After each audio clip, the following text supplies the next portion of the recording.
A few years ago, I made a video about why race is real, but since then, I found some more arguments from race deniers, so I must respond. Just like before, I have a source doc in the description. Here are all the new arguments I could find. The first one is that humans are paraphyletic rather than monophyletic, which means that the races aren't allowed to be designated as subspecies. But what does this all mean? Let's find out. Race is not a concept used in biology anymore, but it once meant something akin to subspecies or subpopulations, generally geographic variants of a species. This is what Darwin meant in the subtitle to his famous Origin of Species, which was The Preservation of Favored Races and the Struggle for Life.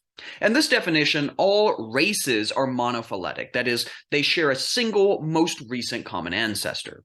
A race or subspecies can be monophyletic, but they can also be paraphyletic, where you have a separate branch that isn't included in the same group.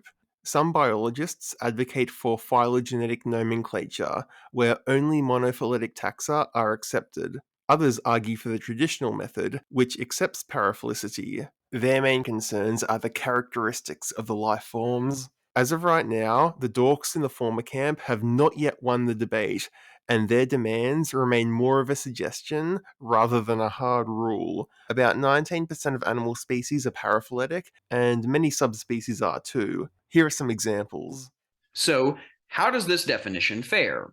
It's going to fare pretty badly when applied to humans because you're the one who picked this terrible definition. This concept of race has been debunked by every genetic sequencing effort since the 1970s.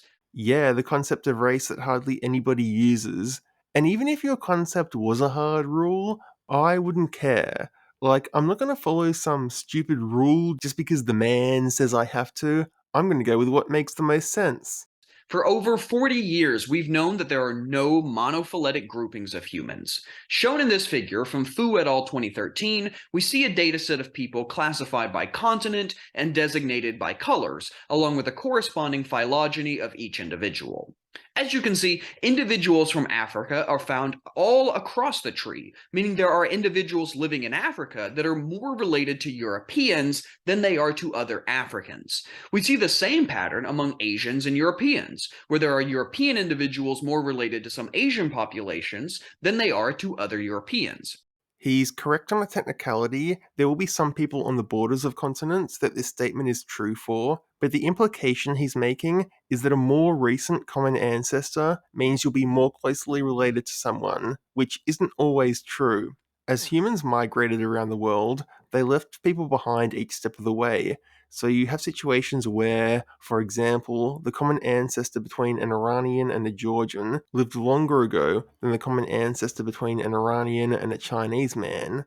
But this doesn't mean that the Chinese man will be more closely related. That's because these two evolved in similar environments. And, more importantly, their proximity means there's more potential for interbreeding between them, meaning their closest common ancestor would actually be much closer than this. All of this means that if you look at genetics, which makes the most sense, people will mainly cluster based on geography rather than the time to their original common ancestor, and these align with traditional racial groups very neatly. This can be seen in structure plots and various genetic maps.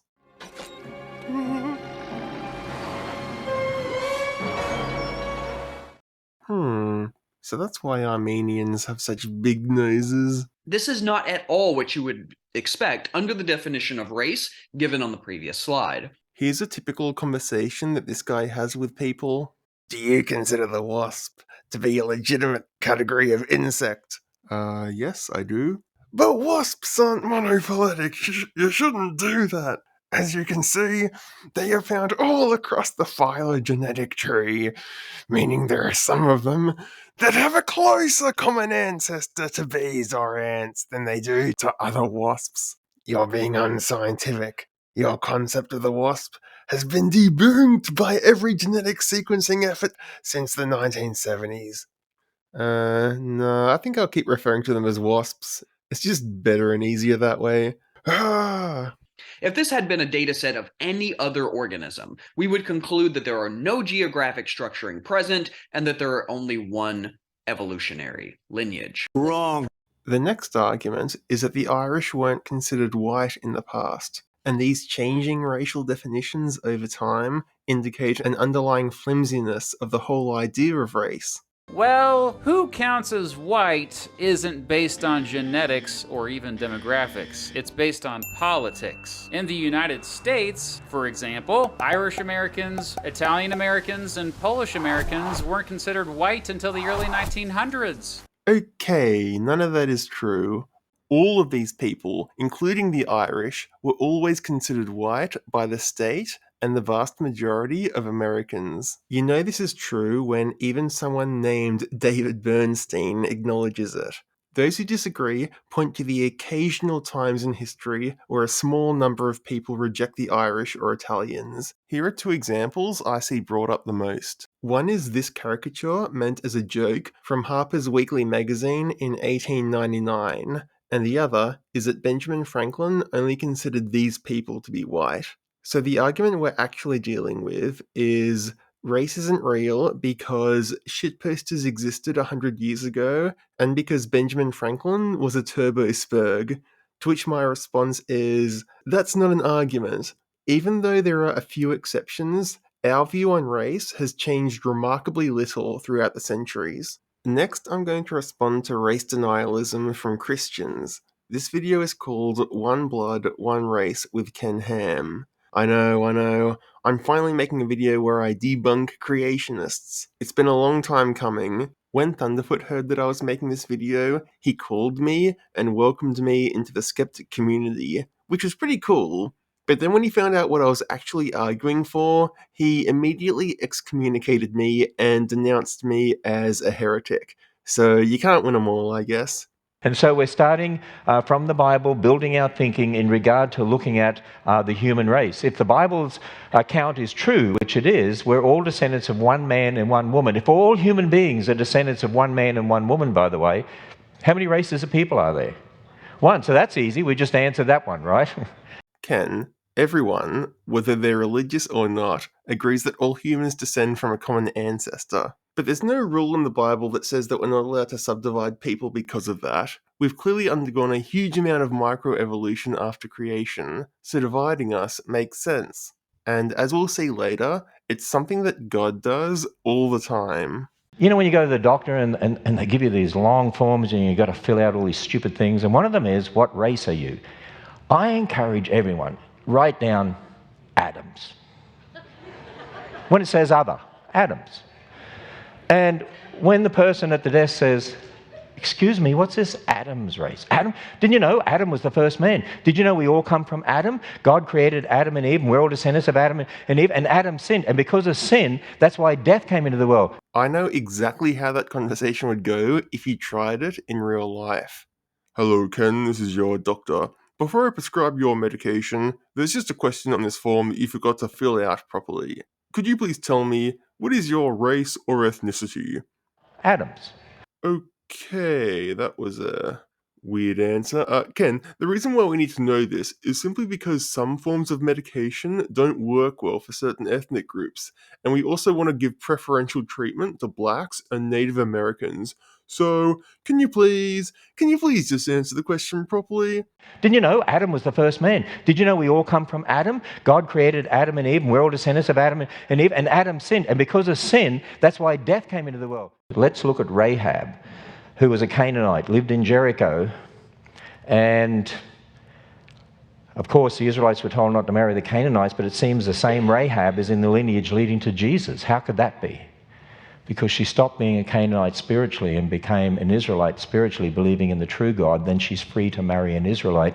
It was not biological races, it was spiritual races as to why they were told not to marry the Canaanites, because they were pagans. When the Israelites took over Jericho, they killed everyone, except God allowed Rahab to be spared after she betrayed her own people. But that's not saying much. It's the equivalent of someone leading an ethno-state, but allowing a based black man or two to live there. It's the exception, not the rule.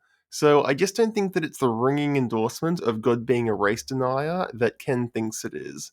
The trouble is we tend to look on the outside.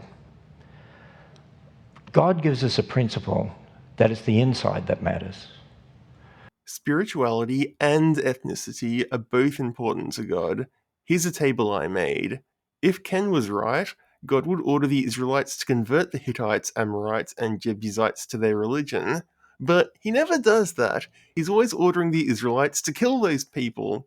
Before I move on, I should mention that Ken has lots of children and grandchildren. He has about 30 descendants so far, if you include his great-grandchildren. So I don't want to attack him too much, given that he is the saviour of the white race. Therefore, for the last Christian argument, I'm switching to another video.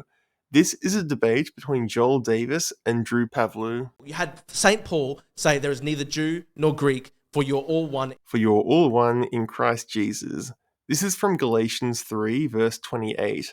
Obviously, he's not denying the existence of Jews or Greeks. What he's saying is that whether or not you're a Christian is simply more important than these other categories. We can work out that this is what it means by referencing the whole verse, which Joel does. For you're all one in He also Jesus said there's Christ. neither man nor woman. He's saying St. Paul supported but- transgenderism. But No, Joel, you're a fucking Joel, idiot. You don't this even is understand the fucking stupid. Bible. Joel, this is fucking There is dumb. neither Jew nor Joel, Greek. He said there's neither Joel, man nor woman in Christ. Christianity is So therefore, essentially... you believe St. Paul was Joel, a shut the transgender fuck up, shut the advocate. fuck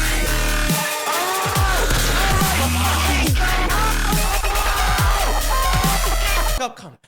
Australian democracy... You're an idiot. You don't even know what you're talking about. Let me talk. The next argument is that the structure plots we used are bad. This is from the same video that we watched at the start. I can, of course, already hear the pathetic moans of the neo-Nazi apologists desperately gesturing to plots like this one to rescue their heinous ideology from the dustbin of history where it belongs.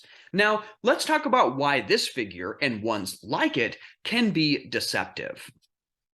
First is the nature of the population assignment based on continent. In this way, we are forcing what may be continuous data into discrete units and then employing a model that assumes the underlying data is discrete to estimate which discrete units it belongs to.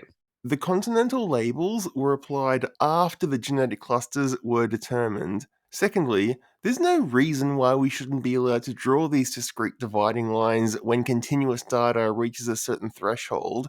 Doing this is necessary to communicate important ideas like heavy or light, loud or soft, hot or cold. Imagine a hypothetical landscape of genetic variation characterized by the bottom panel. We can see that transitions from blue to red to green occur very smoothly with no discrete breaks. By naming these colors, you are giving discrete identities to a continuous color spectrum, which is no different to what the structure plots are doing. Clearly, there's no arbitrary population assignment that could capture this variation. And yet, that's what structure plots are doing. This way of thinking would ultimately make it impossible to define anything. In effect, they're taking the true variation and simplifying it as shown in the panel with the blue, red, and green squares. What is Green, How do you define? green. With only those three, the population looks highly distinct, despite the underlying variation being truly continuous. Oh, by the way, don't put your hand in that water. It's very hot. What do you mean the water's hot? It sounds to me like you're using discrete labels on a continuous temperature scale. That's very unscientific. Don't you know that the concept of hot and cold has been debunked by many scientific studies? Second, in this study and many others, there are relatively few African individuals included, which obscure just how much diversity there is in Africa relative to the rest of the world. We're not devoted to these particular boundaries, just the methodology. Hypothetically, if they tested every single person in the world and made the ultimate structure plot, and it ended up splitting Africa into a handful of groups, that would be completely fine. There'd be no problem at all for the race realists. We would simply reassess the most appropriate K value to go with. We've known for hundreds of years that Bushmen and Pygmies are very different from other Africans, so it wouldn't even be that surprising. You should call Lee and Rosenberg because apparently you're smarter than they are, and you should tell them all the little problems you think they've overlooked.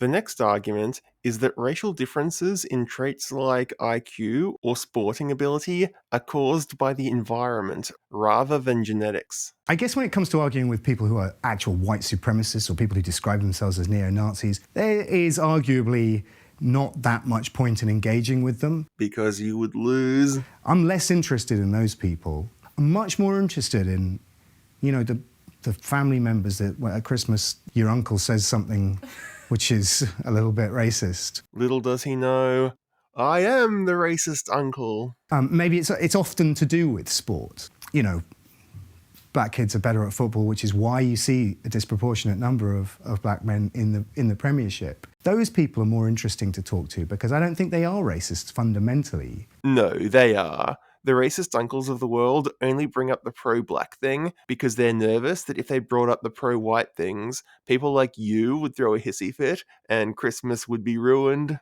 There's a common misconception that people descended from the enslaved in America, so African Americans, are innately good at explosive sport energy as a result of being selected for musculature and speed during enslavement. Sort of. Our claim is that East Africans are better at long-distance running, and West Africans, which includes American blacks, are better at short-distance running. We don't think slavery had much of an effect, and just to clarify, it's not all explosive sports that they are good at. That's based on the fact that there hasn't been a white man in the Olympic final since 1980. But the truth is that the sample size that you're basing that myth on is only 58 men. That's the number of people who've competed in that race, which is a terrible sample size to make any judgment for. It depends what you're measuring. It would be a terrible sample size if you're measuring the averages for different groups totaling 58 people and the averages end up being close. But if you wanted to find out if a coin was rigged and you tossed it 55 times in a row and every toss gave you a tail, that would be more than enough to ensure that it is and that the results aren't spurious. And that is a more analogous experiment. And then there's another factor on top of that, which is that if it were true, then why are there no black short-distance swimmers? Because running and swimming are different. Or why is there a complete absence of African Americans in sprint cycling? Because running and cycling are different. What is there something so different about swimming and running? Yes, there is. Is there something so different about these sports which all require explosive energy? Yes, is there something so different about them that we they're see completely different sports. Different traditional groupings of people that we call races segregate in such a way? Yes. And the answer is obviously no. What? Why not? I find that quite a powerful argument when you simply point out that 1.3 billion Indians have failed to produce a decent football team. I promise I did not edit that. Now, is there something about Indian people which is so biologically different that they're just not good at football? Yeah, probably. Sporting ability is determined by genetics and environment. Well, clearly the answer to that is no. Okay then, can you give a reason why you think that? And in fact, it works in this country. There are no Premiership Indian or Pakistani footballers, despite that being one of the largest Black, Asian, minority ethnic groups in this country.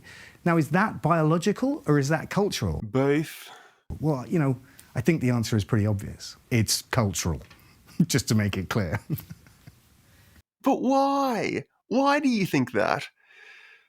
Anyway, I've watched the entire video and he never tells us. He never tells us.